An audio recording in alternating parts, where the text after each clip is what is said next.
BFM Politique spéciale, grand oral des élections européennes, et c'est Marie Toussaint, la tête de liste écologiste, qui arrive sur ce plateau. Bonjour. Bonjour. Bonjour. Et voilà Marie Toussaint qui salue le public et qui prend place autour de cette table. Bonjour Marie Toussaint. Bonjour. Merci d'être avec nous dans ce BFM Politique spécial. C'est peu de dire que vous êtes en difficulté dans cette campagne des européennes, relégué dans les sondages loin derrière le candidat socialiste Raphaël Glucksmann, mais aussi derrière Manon Aubry, candidate de la France Insoumise. Il y a 5 ans, Yannick Jadot, celui qui était tête de liste pour les écologistes, faisait 13%. Aujourd'hui, la cause écologique fait consensus ou presque. C'est quoi? C'est un problème de candidate? Non, c'est pas un problème de candidate. C'est d'ailleurs, je rappelle que Yannick Jadot avait créé la surprise il y a 5 ans. Et donc, j'en appelle à toutes celles et tous ceux qui nous regardent de se mobiliser. L'enjeu du 9 juin, c'est vraiment la capacité de l'Europe à continuer à agir pour le climat. Parce qu'on est dans l'heure de la grande régression environnementale. Tout le monde mène la guerre à l'écologie, en particulier l'extrême droite qui a fait de l'écologie et des écologistes son pire ennemi. Donc on a besoin de se remobiliser, on a besoin de créer la surprise à nouveau dimanche prochain. Mais alors, vous pariez sur le fait de créer la surprise, mais on peut quand même commencer à tirer un premier bilan. Qu'est-ce qui ne marche pas dans cette campagne? Est-ce que c'est parce que vous avez un discours qui n'a pas réussi à parler à tous les publics? Est-ce que c'est seulement de la faute des autres? C'est-à-dire ce que j'ai lu parfois dans vos prises de parole de dire qu'au fond il y a une sorte de grand retour de bâton anti-écologie. Quelle part de responsabilité vous prenez dans les sondages qui, aujourd'hui, même si vous avez raison, ça ne préjuge pas du score d'une semaine, ne sont pas bons? Mais je dis pas que je suis parfaite et je dis même pas que les écologistes sont parfaits. Mais vous voyez bien, Monsieur Duhamel, qu'on n'est pas dans les mêmes conditions qu'il y a 5 ans. Il y a 5 ans, il y avait des mobilisations climat qui réunissaient des millions de personnes à travers le monde. On avait des avancées climatiques portées, y compris par les grands pollueurs. BlackRock, Total avaient pris des engagements pour le climat. Et aujourd'hui, on est dans des circonstances totalement différentes. Donc, je veux bien vous laisser dire que nous ne sommes pas parfaits. Je prends ma part de responsabilité. Mais la réalité, c'est qu'on est effectivement dans une ère de grand recul. Et vous pouvez pas nier le fait que, face à la mobilisation des agriculteurs, face à la mobilisation des agriculteurs qui dénoncent quoi? Un modèle économique qui ne leur permet pas de vivre dignement. Eh bien, la réponse du gouvernement comme de la majorité politique en Europe, ce n'est pas de permettre à ces agriculteurs de vivre dignement de leur travail, mais c'est de laisser tomber toutes les ambitions environnementales à l'heure de l'accélération du dérèglement climatique. Juste, Marie Toussaint, je parlais de Raphaël Glucksmann. Est-ce que c'est pas lui, au fond, aujourd'hui, le vote écolo? Le vote écolo?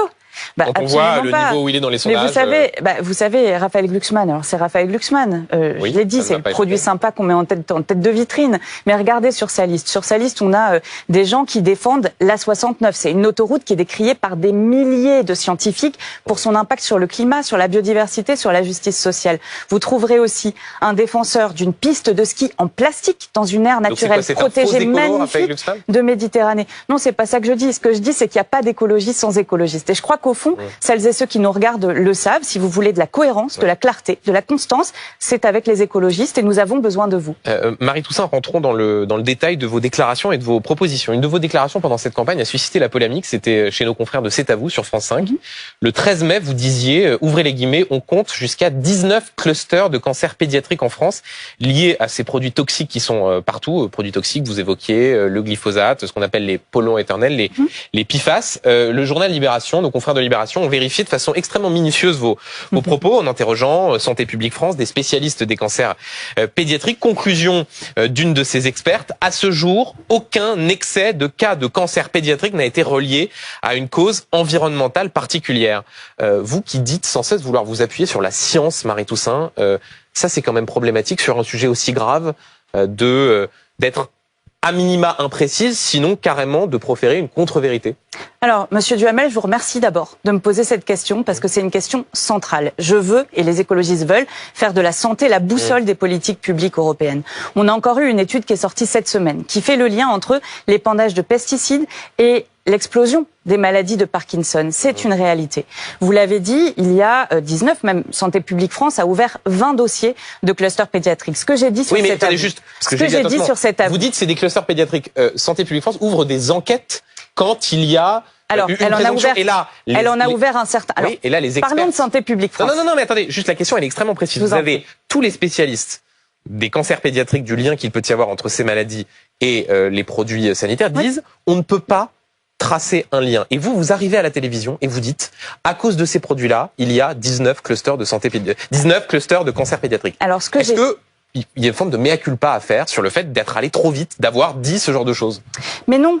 Monsieur Duhamel. Donc vous maintenez en dépit de tout Mais je vais vous ce que expliquer, disent les parce que ce que vous avez repris de mes propos n'est pas exactement ce que j'ai prononcé. J'ai dit, on a aujourd'hui des maladies qui explosent, le diabète, l'obésité, des maladies chroniques, des perturbations du système endocrinien, des cancers. Vous savez, l'Agence européenne pour l'environnement... Je vous cite au mot près dans cette émission. Vous avez pris la fin de ma phrase. Je citais toutes ces maladies avant de citer et les alertes sur les clusters pédiatriques. Maintenant, faisons un point. C'était pas les alertes. Faisons un C'était point. des clusters de cancer pédiatrique liés Santé à publique ces produits France toxiques. a ouvert jusqu'à 20 dossiers, un de plus que ceux dont j'étais informée, 20 dossiers pour aller regarder ce qui se passe. Dans un certain nombre de cas, ils ont dit, mais en fait, il n'y a pas de surcas, d'excès de cancer. Et donc, les dossiers ont été fermés. Il y a un certain nombre d'autres cas dans lesquels on a constaté ce qu'on appelle un excès de cas, tout cancer ou leucémie. Il n'y a pas eu, dans le cadre des recherches de Santé publique France, une cause qui a été déterminée comme étant responsable. Aucun excès de cas de cancer pédiatrique n'a été relié à une cause environnementale particulière. Une cause, Monsieur Duhamel.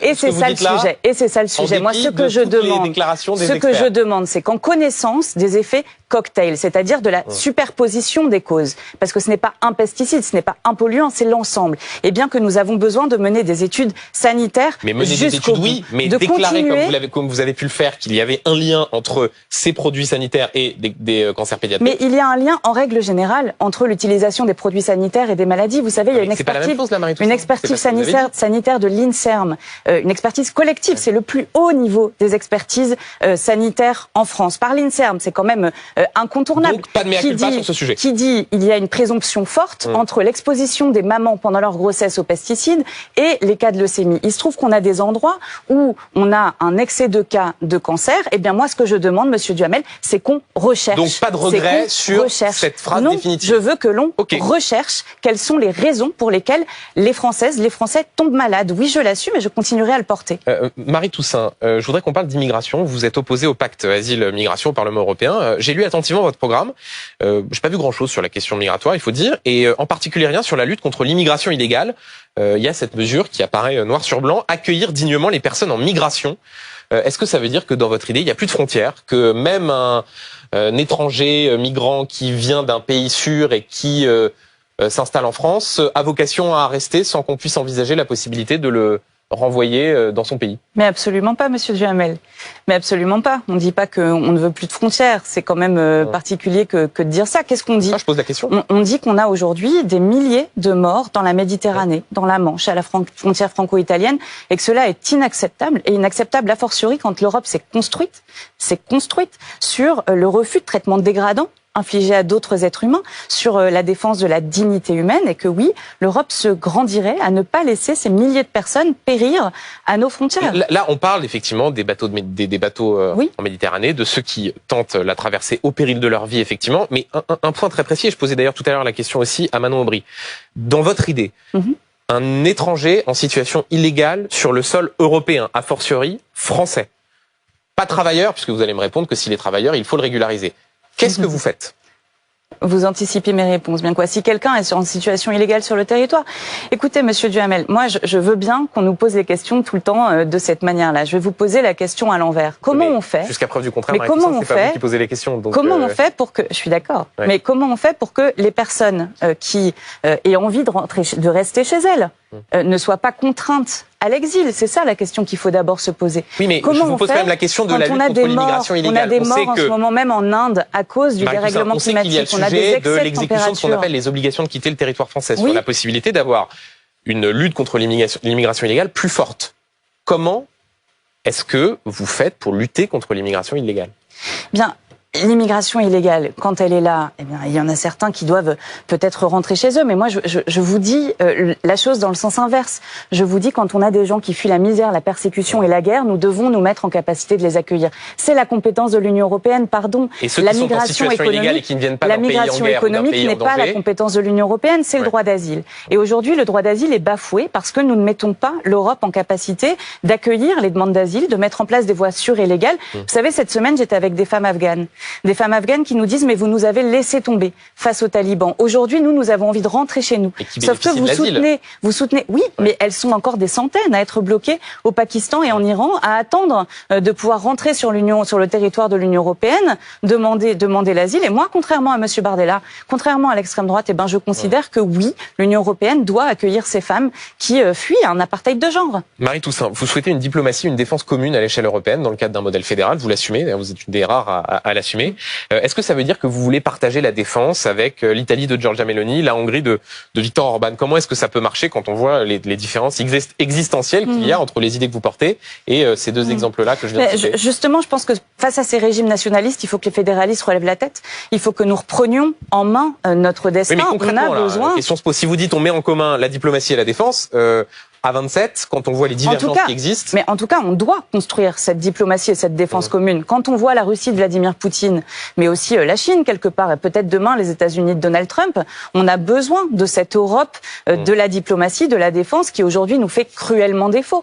Regardez tout ce que l'Europe pouvait faire. Si par exemple elle savait parler d'une seule voix pour demander la paix entre Israël et la Palestine, eh bien nous pourrions faire des pas de géants. Et donc oui, nous avons besoin d'avancer et plus d'intégration. Ça veut dire aussi passer à la majorité qualifiée.